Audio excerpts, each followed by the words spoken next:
You didn't stumble into two house theology by accident. You lost friends, family, church community, all because you couldn't unsee what Yah showed you. And now you're asking, why me? What am I supposed to do with this truth? Well, today I'm giving you the answer. Five specific roles Yah has called you to in the greatest prophetic fulfillment of our generation. And here's what nobody tells you: you're not just learning about the reunion of Judah and Ephraim, you are the reunion happening in real time.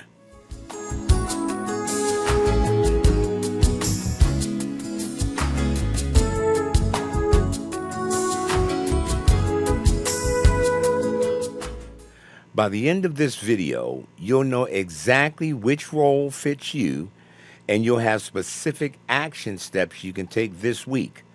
Let's start with the hardest one. As a prophetic backdrop of this reunion, I want to remind you of the prophecy that Ezekiel gave relative to the rejoining of the house of Judah and the house of Ephraim. I refer to this as the two stick version. You can find it in Ezekiel chapter 37, verses 15 through 28. Now, for the sake of time, I'm not going to read them all, but I do want to point out a couple of verses here, and I'm going to read at verse 15. It says, "The word of the Lord came again unto me, saying, Son of man, take one stick and write upon it for Judah and for the children of Israel, his companions. Then take another stick and write upon it for Joseph, the stick of Ephraim, and for all the house of Israel, his companions. And join them one to another into one stick, and they shall become one in your hand." God used the prophet Ezekiel to give a prophetic picture of what his intention was with the house of Judah and the house of Israel in the last days. He's going to take the divided kingdom and reunite it under one king. Note, the stick of Judah refers to the house of Judah or the house of David, and the stick of Joseph refers to the house of Joseph or Ephraim or the 10 lost tribes. But Yah's promise is that he is going to make them one in his hand. Now, understand, this is not metaphorical, it's a literal end time reunion. The remnant is the catalyst, not just witnesses to the event. Now, many of you have watched my video on the Ephraim awakening, why some Christians are discovering that they're actually Israel. And it resonated with so many people because it gives you, the viewer, identity clarity. I want you to think about that.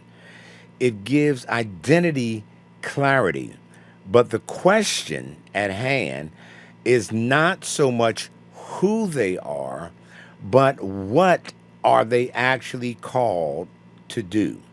So now we're going to look at some clarity of purpose. So, who is the remnant? The remnant has specific characteristics that we want to look at. We want to look at the biblical marker. We want to look at the modern application. And then I want to give you a scriptural reference for both. So the first thing we note is that they are called out of Babylon. They're rejecting mainstream Christianity's errors. Note, I said they're rejecting mainstream Christianity's errors, not necessarily Christianity as it was given to the apostolic fathers. So we're not talking about the faith of those who first followed Messiah. We're talking about the errors that crept in over time. Your reference verse for that is Revelation chapter 18 and verse 4. Another marker is that they study Torah and the Tanakh being the law, the prophets, and the Psalms. So they're not just New Testament students, they study the whole of the scriptures, the law, the prophets, and the Psalms. They are noted by keeping the commandments of God, including the seventh day Sabbath. That's Revelation chapter 12, verse 17. Third marker is that they recognize both houses. So they understand the house of Ephraim or the house of Israel, and they understand the house of Judah, and they note the distinctions. In Isaiah chapter 11, I'm going to start reading at verse 10, and it says, "And in that day there will be a root of Jesse, which shall stand for an ensign of the people. To it shall the Gentiles seek, and his rest shall be glorious. And it shall come to pass in that day that the Lord will set his hand again the second time to recover the remnant of his people, which shall be left from Assyria and from Egypt and from Pathros and from Cush and from Elam and from Shinar and from Hamath and from the islands of the sea. And he shall set up an ensign for the nations, and shall assemble the outcasts of Israel, and gather together the dispersed of Judah from the four corners of the earth. The envy also of Ephraim shall depart, and the adversaries of Judah shall be cut off. Ephraim shall not envy Judah, and Judah shall not vex Ephraim." You see, there has always been tension between the house of Israel and the house of Judah since the division of the kingdom under Solomon. During the end time awakening, the Father is going to raise up a remnant who will serve as the catalyst to fulfill Ezekiel chapter 37. So there is this awakening feeling that people are having as they are being drawn to their Hebrew roots. Think about this. If you felt like you didn't fit in traditional churches, if you've been drawn to the Hebraic roots of your faith, if you sense there's more to your identity, you're likely part of this remnant. Now, let's look briefly at the remnant's five critical roles. Number one, they are bridge builders between Judah and Ephraim. Now you're saying, well, what do you mean, Daryl? They're bridge builders between Judah and Ephraim. So the remnant must learn to honor Judah without replacement theology. Now people say, well, I don't understand. Okay, what has happened within the church, the Christian church, over the years has created a aspect of theology that is known as replacement theology. Replacement theology teaches that the church has replaced Israel as God's covenant people. Scripture does not teach that. So the remnant must learn to honor Judah's place in salvation history without replacement theology. That's on the one hand. On the other hand, They also have to help Judah see Ephraim's awakening as prophetic fulfillment. This is a missing element in a lot of the awakening that's taking place, because we have people who are of the house of Judah who totally discount anything that is taking place within Ephraim. And if you're wondering whom I'm referring to as Ephraim, you can go back through my archives and refer to the video, why many Christians are discovering that they may, in fact, be Israelites. And that will kind of help you out, along with some future teaching that I'm going to be doing shortly. But so they have to help Judah understand Ephraim's awakening, and Ephraim has to honor Judah's place in salvation history. So they have to study both perspectives and avoid a us versus them mentality. And that's very prevalent among a lot of groups that are involved in the awakening. It's us versus them, us for and no more. There's no place for that in this time of reformation and restoration. But role number two, truth preservers in times of deception. You see, as mainstream Christianity drifts further and further away from the Tanakh, the remnant holds the line. Let me say that again.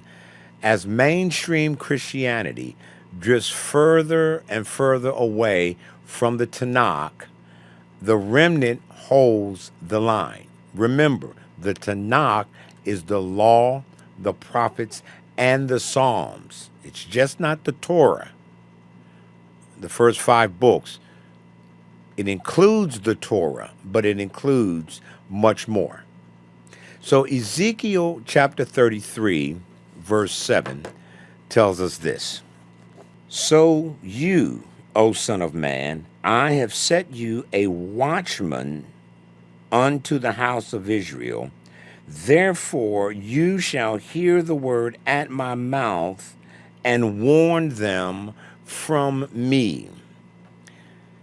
The Father is setting watchmen.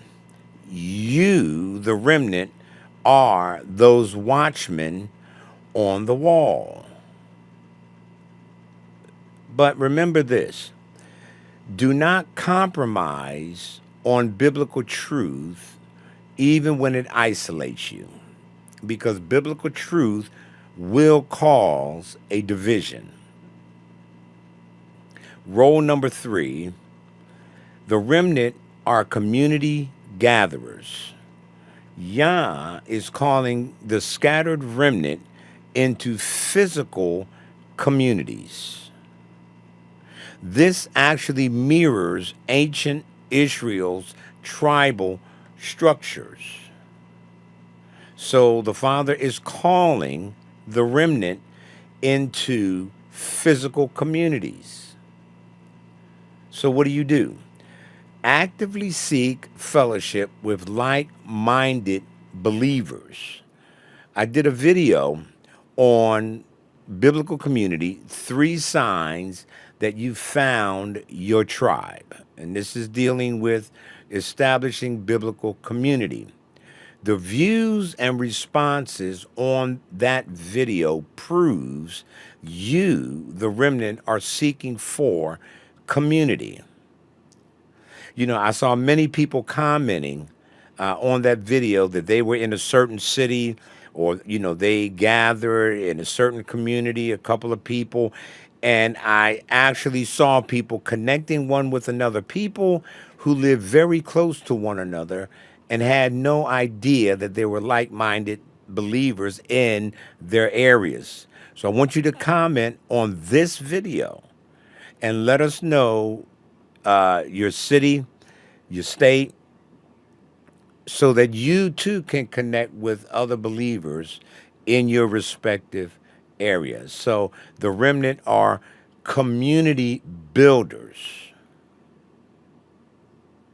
Think about Nehemiah when he came out of Babylon and he wanted to go back and he saw the warfare, he saw the distress that Israel was in, and he realized he needed to build the wall. He didn't wait for someone else to build the wall.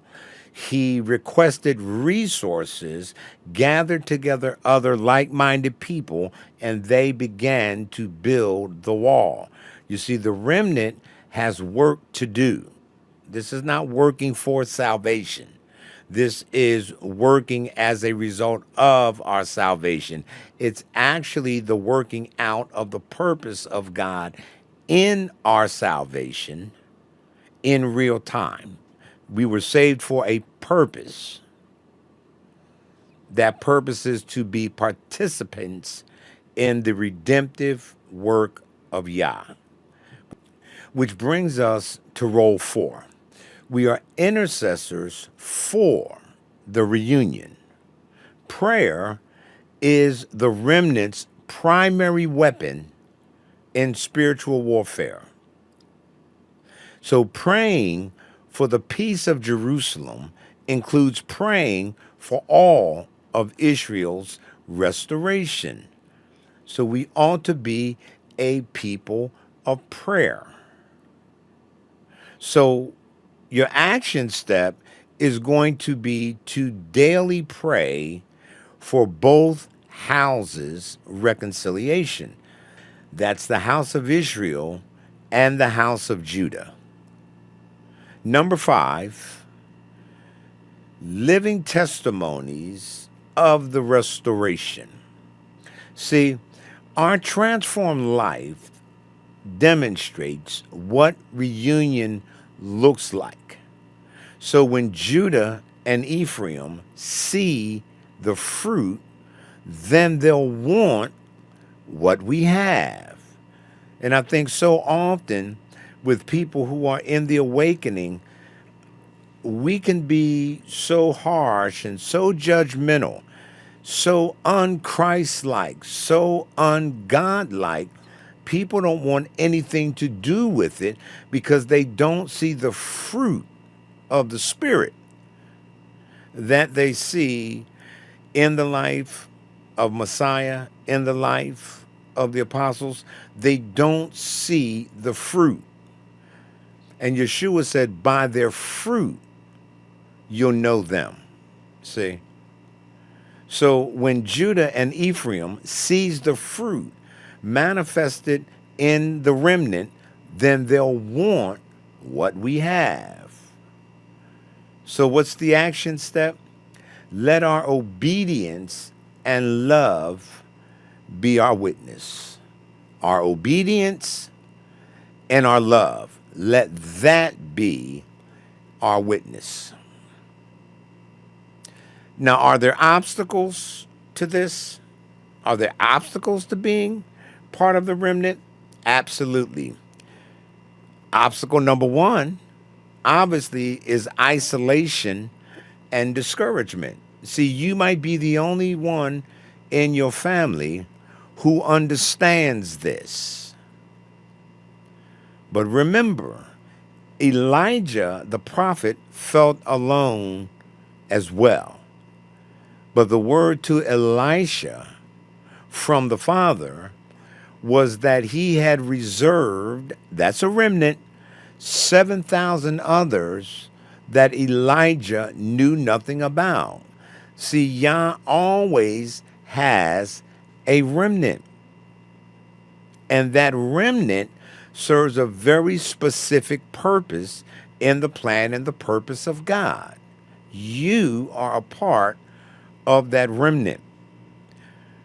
The awakening is accelerating tremendously. It's not just in America, it's a worldwide awakening to the reality of the two houses of Israel.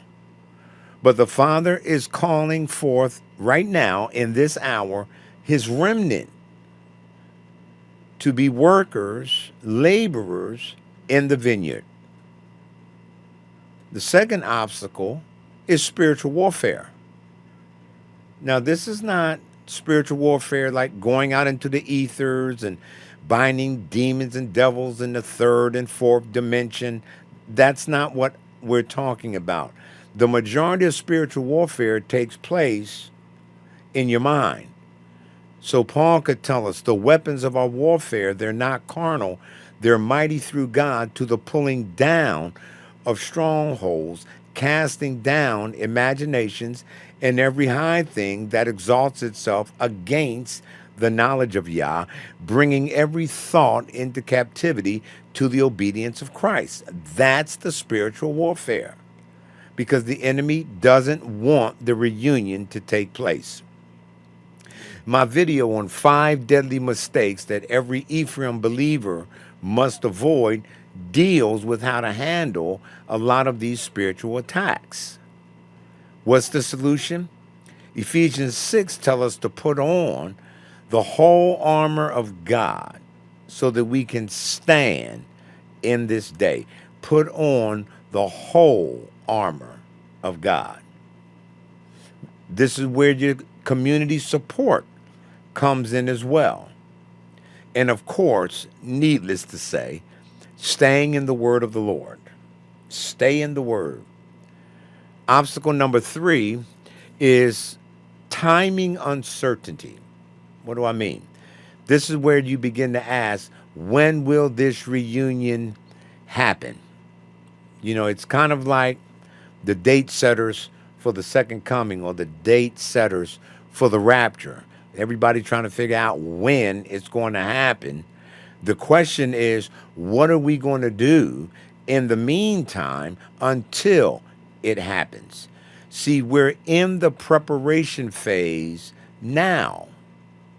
So your faithfulness today matters for tomorrow's fulfillment. So, to recap, the great reunion isn't just coming, it's already beginning. We're in this reunion. And you, the remnant, are the first fruits of that reunion. You could say you're ahead of the game, you're ahead of the curve. So every time you choose obedience over your convenience, every time you extend grace to Judah or you welcome awakening Ephraim, every time you stand for truth when it costs you something, you're fulfilling your role. You're fulfilling your destiny. You're fulfilling your purpose. So don't underestimate what Yah is doing through you and with you. You are the key.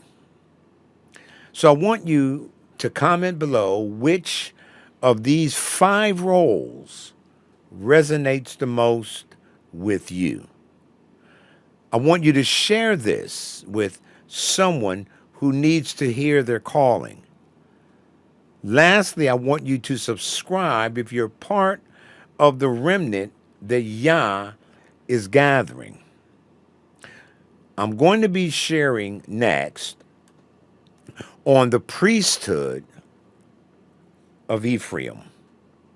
Scripture has some very interesting things to say about the priesthood that we are called into. You're not going to want to miss this because this is going to just put more fuel in your tank and set you up for great success in your witness for Yah. So again, I want you to like, comment, share, subscribe. Go back, listen to this, send it out to someone who needs to hear it. And know this, you are the remnant that the Father is raising up in this hour to be a part of the regathering of the house of Israel and the house of Judah. And I trust Yah will continue to bless you. I'll see you in the comments.